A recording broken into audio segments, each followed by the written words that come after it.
Olá, gente. Boa tarde, bom dia, boa noite para vocês que estão assistindo a mais uma aula de biologia. A gente que acabou de finalizar a primeira etapa, né, de conteúdos, deu uma acelerada para chegar em uma boa parte da bioquímica. Então, a gente já viu aqueles conceitos básicos de biologia lá nas primeiras aulas, as características dos seres vivos. A gente já analisou um pouquinho analisou o método científico, um pouquinho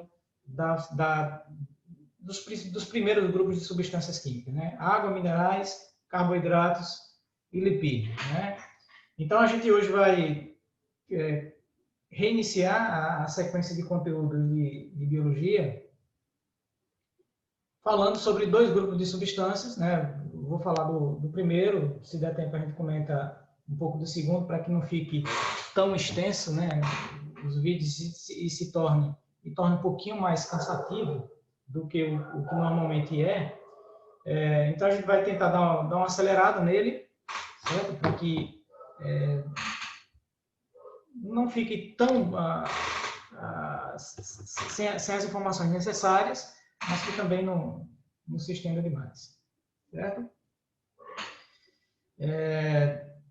Dentro dos conteúdos que a gente aborda, né, da bioquímica, é bom levar em consideração alguns critérios que a gente leva lá para a matéria de segundo ano a respeito do funcionamento dos sistemas, tá? Por exemplo, do sistema digestório. Esse assunto de bioquímica eu trato para que você tenha uma noção química da substância, tá? Para você ter aquele embasamento teórico do que normalmente a gente tem que ver na matéria de nono ano de Química e Física, no CAT Ciências, mais especificamente de Química. Então, aquelas noções de átomo, aquelas noções de elétrons, é importante que a gente tenha para ter uma noção razoável de como se comportam as substâncias químicas, o porquê que ela age daquela forma e como ela interage no corpo. Até porque muitos processos, ou alguns processos que a gente chama de metabolismo do corpo, como a respiração celular, tá? Como a fotossíntese, a gente vai ter a necessidade de ter esse conhecimento básico de química inorgânica, tá? da química atômica. De qualquer forma, a gente vai fazer o conteúdo da forma que tente ficar próximo do conceito de química, mas com uma vertente maior para o lado da biologia, certo, gente? No primeiro grupo, que a gente viu, que foi a água, né, a primeira substância, então a gente fez uma apanhado geral da polaridade que ela tem, então de onde é que vem essa polaridade, como é que surge esse conceito. Então eu tive que comentar com vocês a respeito de eletronegatividade e eletropositividade presente nos átomos, para que a gente compreenda a propriedade química, a polaridade presente na molécula de água. A gente analisou os sais minerais. Esses sais minerais, automaticamente, eles são compostos iônicos, e esses compostos iônicos já diz por si só que tem uma alta diferença de eletronegatividade, então eles deixam cargas positivas e negativas. E daí é que, por exemplo, a gente vê a importância do sódio, cloro e potássio na polarização da membrana plasmática, que permite com que os neurônios transfiram a informação nervosa de uma forma muito rápida, né? Uma informação nervosa, o impulso nervoso é um impulso elétrico, tá? Porque a alteração da polaridade de cargas positivas e negativas com a entrada e saída desses íons, né? A gente chama de íons quando ele está carregado eletricamente, positivamente ou negativamente, por perder ou por ganhar elétrons, para encontrar estabilidade.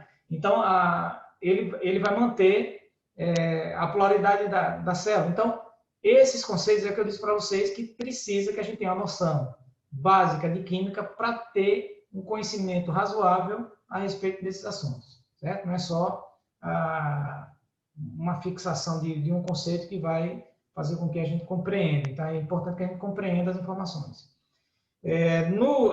No que concerne a ideia de carboidratos, né, que a gente avaliou nessa primeira unidade, lembrem que os carboidratos eles têm uma fórmula química, que é a fórmula química mínima para eles, C1H2O1, E a partir dessa fórmula química mínima, que é a fórmula molecular mínima, a gente tem as variações das trioses, da tetrose, da pentose, da hexose e da heptose. E aí ela juntando, formando disacarídeos, e essa junção ocorre por meio de uma síntese por desidratação. Essa questão da síntese por desidratação, formar uma substância perdendo a molécula de água, também deriva de um conceito químico que a gente tem que ter da necessidade da formação da molécula de água, que ela precisa de 2 prótons, 2 hidrogênios e um átomo de oxigênio para poder encontrar estabilidade. Porque se liberar esses componentes na célula, eles se comportam como radicais livres, ou seja, são substâncias ou íons que precisam, ou componentes que precisam ganhar ou perder, geralmente ganhar, né, atrair os elétrons para ele, para encontrar estabilidade. E no que ele faz isso, ele acaba atrapalhando e desconcertando uma substância que está estabilizada, que é o que provocaria, com o passar do tempo, o que a gente chama de envelhecimento precoce, desgaste precoce da célula em virtude da quantidade excessiva desses radicais livres, desses prótons, dessas hidroxilas, do hidrônio, que fica liberado no meio aquoso e prejudica a atividade conjunta da célula. Então, a gente tem que lembrar como é que é feita essa síntese por desidratação, e lá no segundo ano, quando vocês forem estudar o processo digestivo, vocês vão ouvir muito falar da ação das enzimas hidrolíticas. O que ela faz? Ela faz hidrólise. Então, essa hidrólise, na verdade, é pegar essa substância que foi formada por uma síntese por desidratação e colocar a molécula de água para acabar separando. Hidrólise, eu comentei com vocês, na função uma das funções da água, né? Ela participa das reações de hidrólise, ou seja, quebrar uma substância introduzindo as moléculas de água. E essa molécula de água não é a molécula de água que vai dissolver, certo?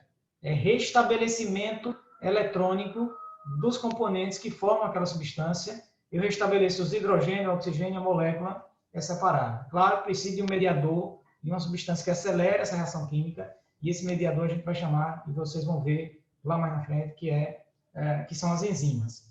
Então, a gente viu os disacarídeos, a gente viu os polissacarídeos, que é uma sequência longa de união de monossacarídeos. A gente viu os lipídios, que têm álcool e ácidos graxos, e que também, quando vão se unir para formar um composto mais complexo, é uma síntese por desidratação. Ou seja, no momento que for degradar lá no intestino, fazer a digestão, é uma digestão por ação hidrolítica. Ou seja, existe a hidrólise, que é a quebra da substância introduzindo aquela molécula d'água que eu acabei de falar para tudo. Então, saindo desse ponto que a gente já havia abordado para vocês, a gente inicia com um grupo de substâncias que não precisam passar por processo digestivo nenhum. Tá? São as vitaminas. O conceito de vitamina, que vem de uma prefixação latina, né, que é do latim, se escreve vitae, certo? Como a gente escuta aí falar algumas vezes. Vitae, tá? Se escreve vitae, mas se pronuncia vitae, certo? Então, a pronúncia correta é vitae. Então, vita é vida, certo? É um conceito geral de vida.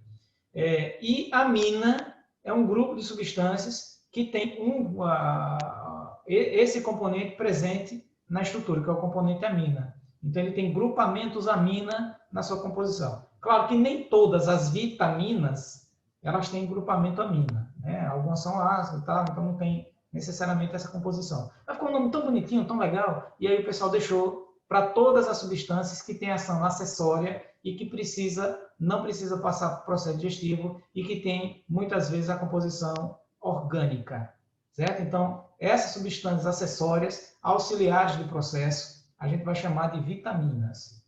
E, portanto, sendo uma substância muito pequena, sendo uma substância de uma configuração molecular de baixo peso, elas não têm uma eficiência na liberação e fornecimento de energia. Então, vitaminas não são importantes como fontes de energia. Às vezes o cara está meio fraco e diz, vou tomar uma vitamina. para ficar com muita energia. Aí ele toma a vitamina de banana, certo, gente? Ele bota banana, ele bota chocolate, ele bota leite, ele bota açúcar. O que é que tem em grande quantidade nesses componentes aí? Açúcar, carboidrato, banana, carboidrato, basicamente isso. Tem outros componentes, mas o mais abundante é o carboidrato. Aí eu coloco chocolate, lipídio e carboidrato, principalmente lipídio. Claro, vão ter proteínas também. E leite, que também tem a lactose na sua composição, ou seja, são componentes que têm riqueza em substâncias fornecedoras de energia. Ah, então vitamina não serve para dar energia? Não, ela serve no processo, algumas delas, servem no processo de produção de energia. Ou seja, para pegar aquele composto orgânico gigante, como por exemplo um carboidrato, um monossacarídeo, fazer a degradação, certo? Gradual, e essa degradação é um processo que a gente vai chamar lá, mas vai demorar um pouco para a gente chegar, mas é a respiração celular. Então, tem a glicólise, tem a cadeia respiratória, e tem o ciclo de Krebs e tem a cadeia respiratória. Então, nessa sequência, muitas enzimas vão atuando, transferindo os seus elétrons, quebrando as substâncias, até que resulte apenas em gás carbônico, água e a molécula energética chamada de ATP, que é o que a gente pega energia rápido, né? É o que fornece rápido. A fonte de liberação dessa energia química armazenada são os carboidratos, lipídios, álcoois, certo? Os ácidos graxos, os lipídios, que vão fornecer. Alguns aminoácidos podem passar ou ser utilizados do meio para o final de um processo, como esse, que dá um desgaste grande para a célula, por isso que a principal substância e a substância mais adequada para que forneça energia para a célula são os carboidratos. Então, vitaminas, elas não são fonte de energia, elas participam do processo. A gente diz que elas são cofatores, elas são coenzimas de processos metabólicos. E essas vitaminas, a gente vai dividir em dois grupos. Um grupo de vitamina, a gente vai chamar de vitaminas hidrossolúveis. Imagina o que é que acontece com essa vitamina. Como é que a gente vai obter essa vitamina? Hidrossolúvel. É uma vitamina que normalmente a gente obtém diluída, dissolvida em água. Certo? Não diluída, mas dissolvida. Dissolvida em água. Então, quando você faz um suco, aquele suco que pegou aquela fruta, tal, então aquilo dali, provavelmente a gente vai ter algum certo tipo de vitamina diluída. Você aqueceu, geralmente ela perde suas propriedades. Existem outras vitaminas que elas são obtidas a partir de lipídio, ou elas são derivadas de lipídio. Então, por exemplo, a vitamina D, ela é derivada do colesterol. O colesterol é o álcool de um lipídio. Tá? A gente tem a vitamina A, é derivada do beta-caroteno. O caroteno é um grupo de lipídio. Então, não só elas vêm dissolvidas, mas como também elas têm origem dos próprios lipídios. Certo? Então, dentro desse conceito é que a gente reinicia esse assunto que vai estar lá para vocês no capítulo 5, certo? No capítulo 5 do livro. Toda essa sequência aí vocês vão analisando. Professor, está difícil, a internet está ruim, eu não consigo baixar esse vídeo. Então, vocês fazem o seguinte, o vídeo vai ficar à disposição sempre, tá? O vídeo das aulas, e no momento que vocês tiverem condições, vocês assistem a aula. Então, não tem como você perder essa aula, certo? Não tem como perder. Não vou assistir na quarta-feira, porque na quarta-feira, eu vou fazer um negócio, vou fazer outro. Claro, a gente tem que lembrar que o turno de aula que a gente tem para oferecer para vocês é o turno da manhã. Então, a gente supõe que os alunos tenham disponibilidade de assistir esses vídeos e ter acesso a essas informações e resolver nossas questões, nossas atividades que a gente passa no horário específico de aula, que é o turno da manhã. Mas como muita gente ficou de folga e tal, e aí prefere usar um outro mecanismo e trabalhar tal para melhorar a sua renda, então beleza, mas aí vocês tem que conseguir equilibrar o tempo que vocês têm para alguma coisa e a atividade escolar, certo? Não pode deixar de lado, a gente precisa, como não tem a presença da gente e de vocês na aula, que gera um mecanismo de aprendizagem, um mecanismo de relação ensino e aprendizagem mais eficiente. Então, depende muito da vontade de vocês em querer ver os vídeos e assistir às aulas. Certo, gente? Então, não deu para assistir, agora me chamaram. Então, dá uma pausa na sala de aula que você não pode. Professor, espera aí que eu vou lá e daqui a pouco, quando eu voltar, você explica.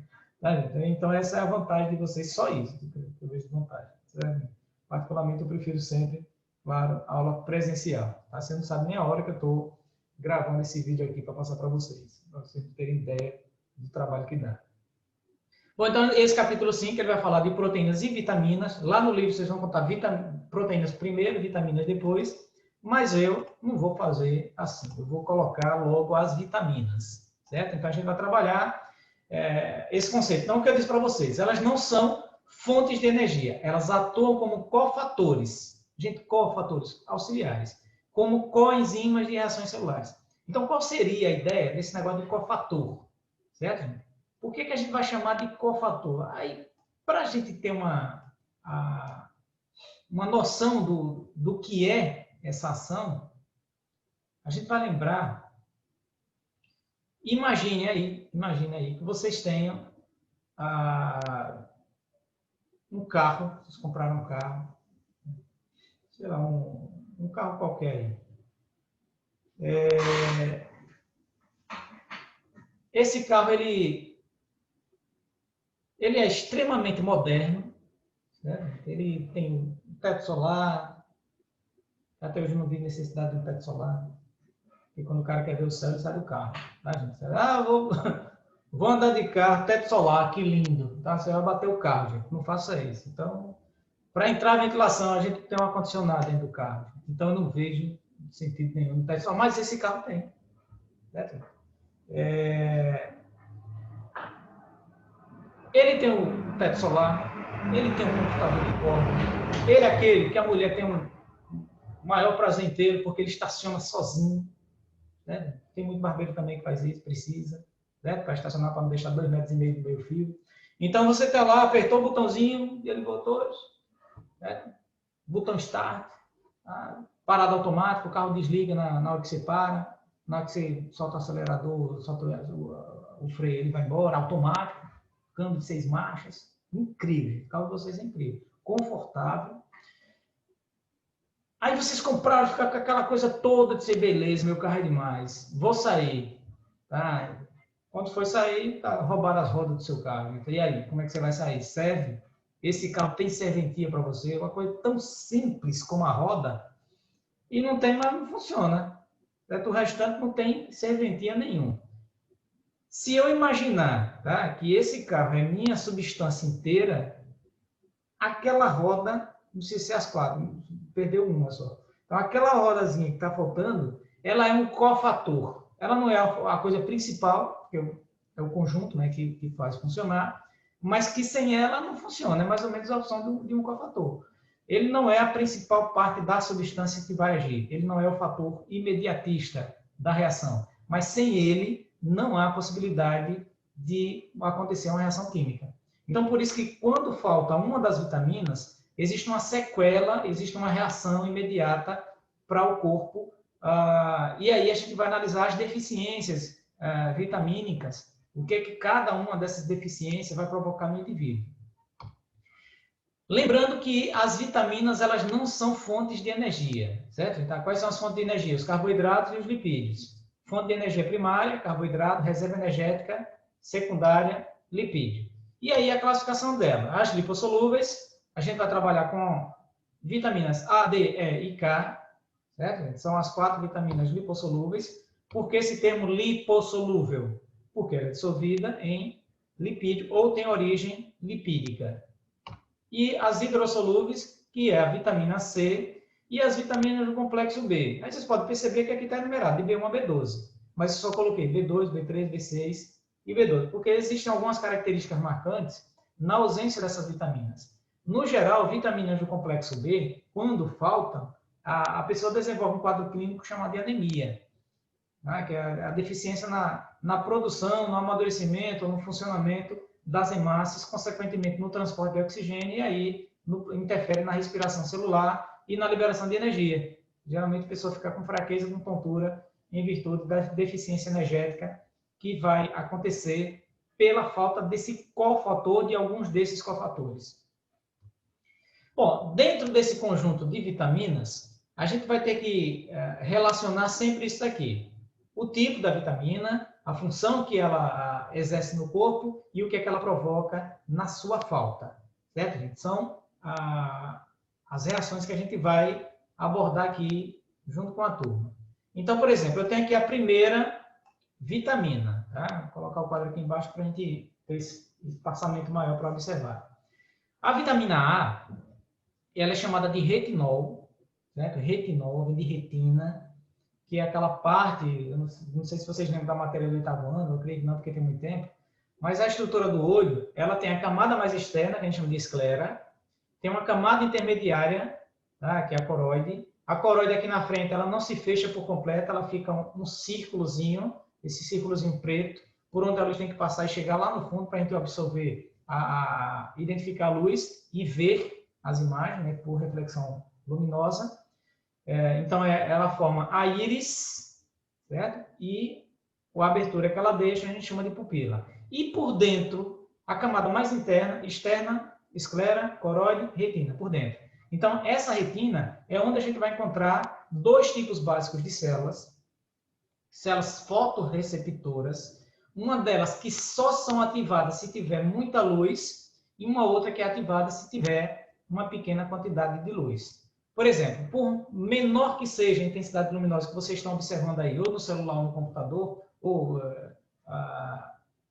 em outro meio de televisivo, é uma luz que ela é intensa para a nossa capacidade de absorção. E é por isso que a gente consegue ver essas variações de cores que eu coloco aí na montagem desse slide para ver se a matéria fica mais bonita quando ela fica colorida. Certo? Então, o retinol, ou a vitamina A, ela tem ação em uma dessas células. Uma delas consegue identificar essas cores todas que a gente observa. Então, tem que ter uma intensidade luminosa maior. Mas quando a intensidade luminosa baixa, a gente não consegue distinguir as cores. A gente só vê dois aspectos. Ou ele mais escuro, ou ele mais claro. Certo? Naquelas câmeras de imagem noturna, tá? O pessoal escureceu, você vê a pessoa. Você vê ela branca, cinza, cinza, escuro. Então, a gente só vê essas tonalidades, não consegue identificar cores. Então, quando tem muita luz, os cones são ativados.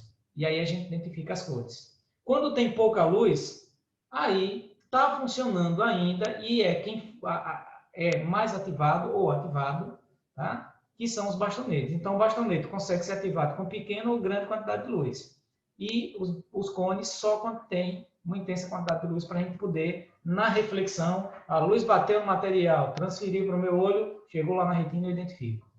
E essa substância que a vitamina A é precursora, ou seja, é responsável pela produção, em parte, né, porque ela é ação coadjuvante, cofator, nesse caso uma coenzima, essa substância é chamada de rodopsina. Então, essa rodopsina ela fica no bastonete. O bastonete é aquele que identifica preto e branco.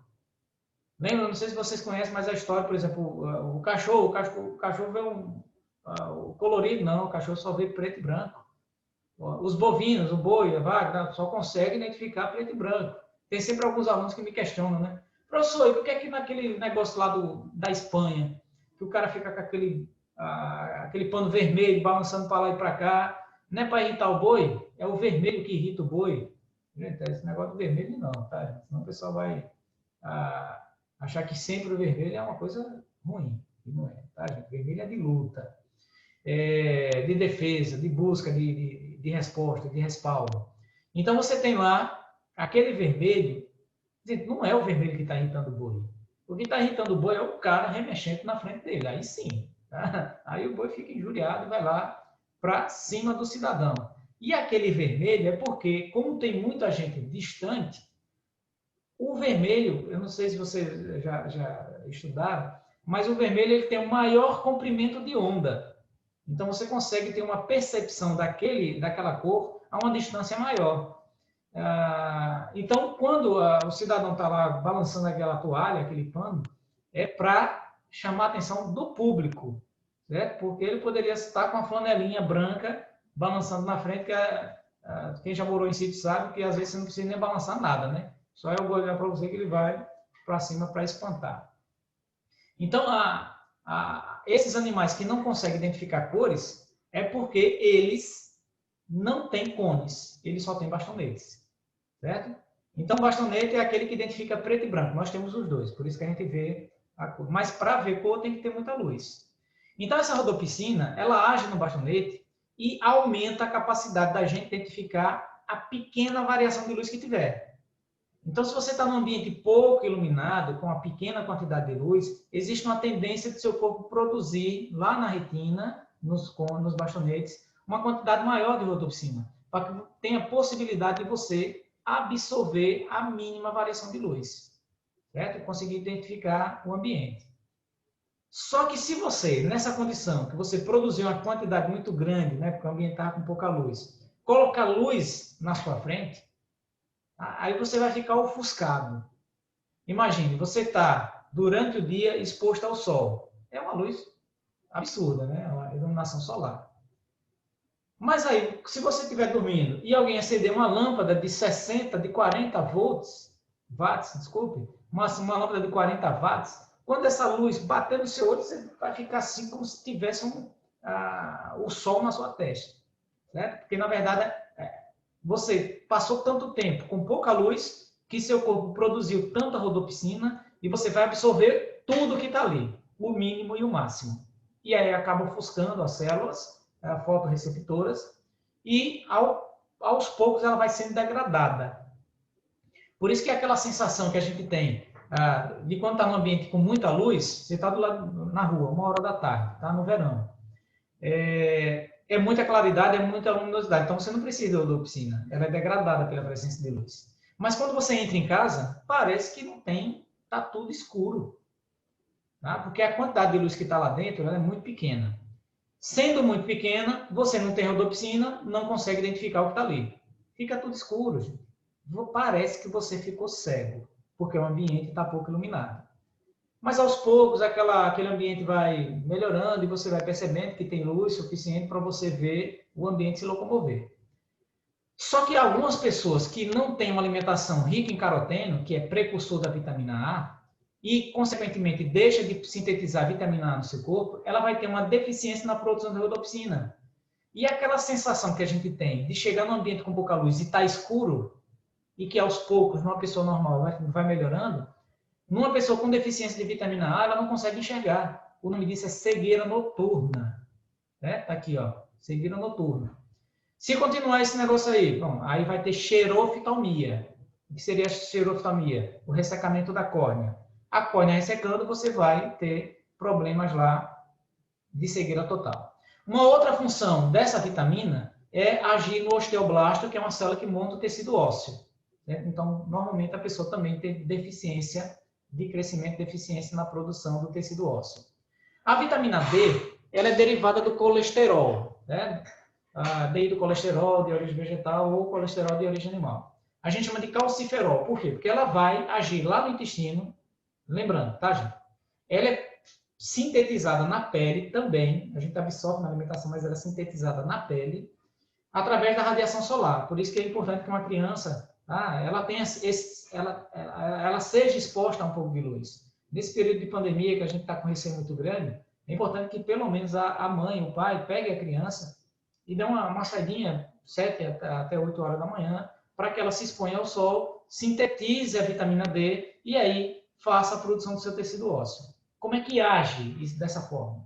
A luz incidindo na pele vai agir nos melanócitos, que são células de proteção contra a radiação ultravioleta, produz melanina como resíduo e produz como resíduo também a vitamina D. A vitamina D é utilizada pelo corpo. A melanina escurece a nossa pele. À medida em que essa vitamina D age, ela ativa algumas células de recepção lá no intestino, aumentando a capacidade de absorver cálcio. Só que quando a gente absorve o cálcio, ele não vai direto para o osso. Claro que não. Qualquer nutriente que você absorve, ele tem que ir para o sangue primeiro. Então, ele vai para o sangue, do sangue, ele circula e vai sendo depositado no tecido ósseo pela ação dessa céluazinha aqui chamada de osteoblasto. Certo? Depositou no osso, aí vai definir uma das propriedades do osso. O osso dele é rígido e ele é resistente. Ele é rígido por causa do cálcio e ele é resistente por causa do colágeno, que é uma proteína. Aquela proteína que a gente encontra nas cartilagens. Você vai comer um peito de frango, tem uma partezinha do peito de frango que é uma partezinha branca, certo? Aqui dali é a cartilagem. Você faz para lá, faz para cá e ele movimenta, ele é mole. Então, aqui dali é o que a gente chama de colágeno. Como é que eu posso pegar um osso e deixar só o colágeno? Pô, você pega um pedaço de osso de galinha, sem estar cozido, tá, gente? E bota no vinagre. Você vai perceber que depois, se eu não me engano, entre 7 e 10 dias, você vai ver que ele parece uma borracha, porque na verdade o que ficou ali foi a borracha, foi o colágeno que ficou, porque o cálcio foi degradado.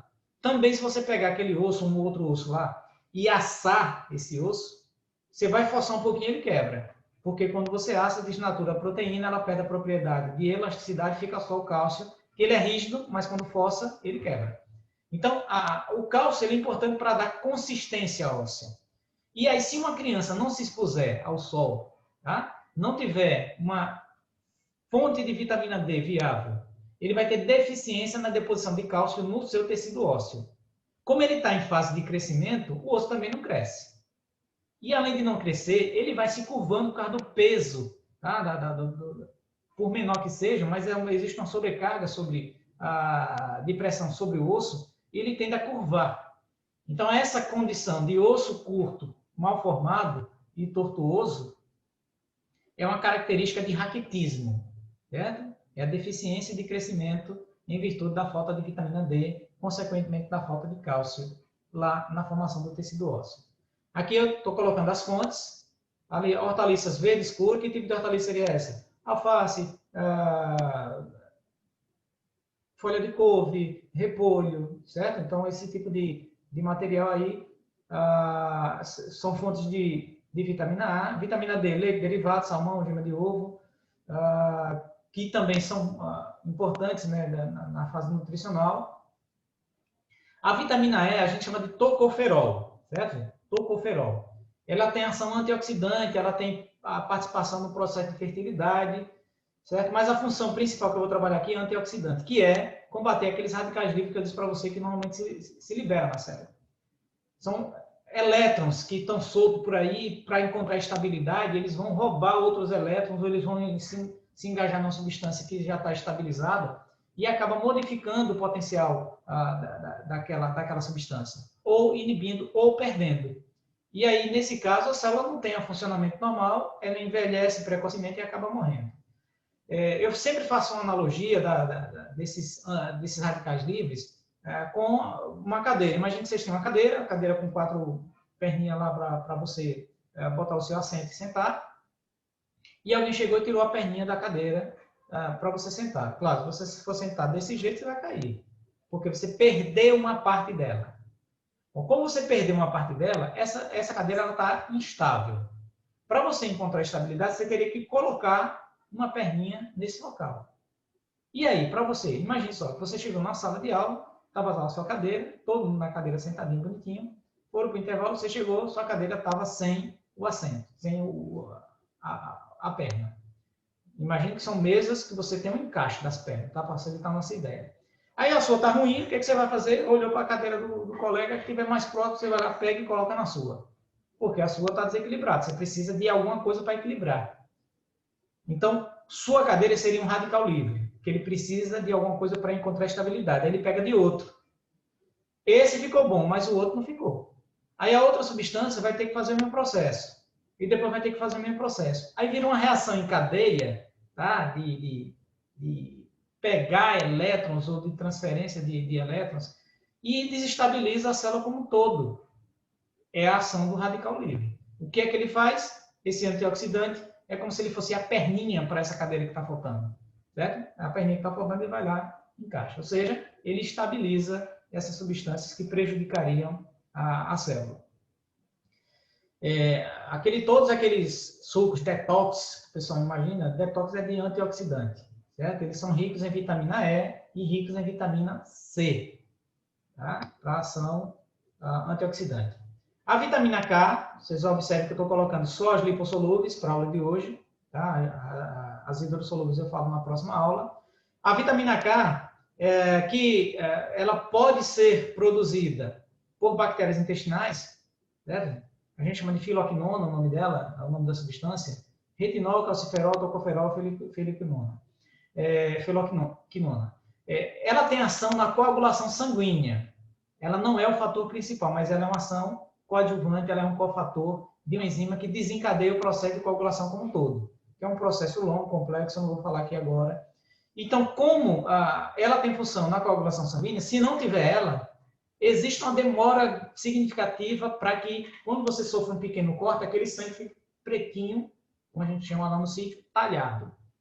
Sangue talhado é sangue coagulado. Ele fez uma emenda, como se tivesse feito uma costura de fibras, retendo as células e obstruindo aquele sangramento.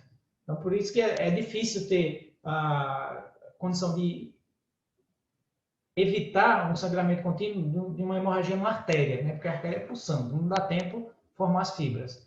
Mas, geralmente, quando acontece sangramento numa veia, existe a formação das fibras, e aí essas fibras vão fazendo com que um emaranhado, como se fosse uma rede, retendo as células, ela vai obstruindo e tapando a região de sangramento, certo? Então, essas aí são as 4 primeiras vitaminas. A gente vai trabalhar na próxima aula as vitaminas hidrossolúveis e, se der, a gente começa um pouco sobre as proteínas, tá, que é um grupo importantíssimo de substâncias que eu preciso finalizar com muita precisão para vocês, para que a gente compreenda a importância do DNA, do RNA, em virtude da ação das proteínas. Então, as vitaminas a gente para nas lipossolúveis, reinicia na próxima aula com as hidrossolúveis, e aí a gente tenta finalizar numa terceira aula as proteínas, tá? Então, sempre que puder, assistam os vídeos, assistam as aulas, porque é com base nelas que a gente vai fazer nossas atividades como um todo, certo? Então, a todos vocês, agradeço aí a paciência de assistir o vídeo até o final, espero que tenham gostado. Qualquer dúvida que tiver, é só enviar para que eu possa também inserir todas essas dúvidas nas minhas aulas, certo, gente? Valeu, tchau e até a próxima.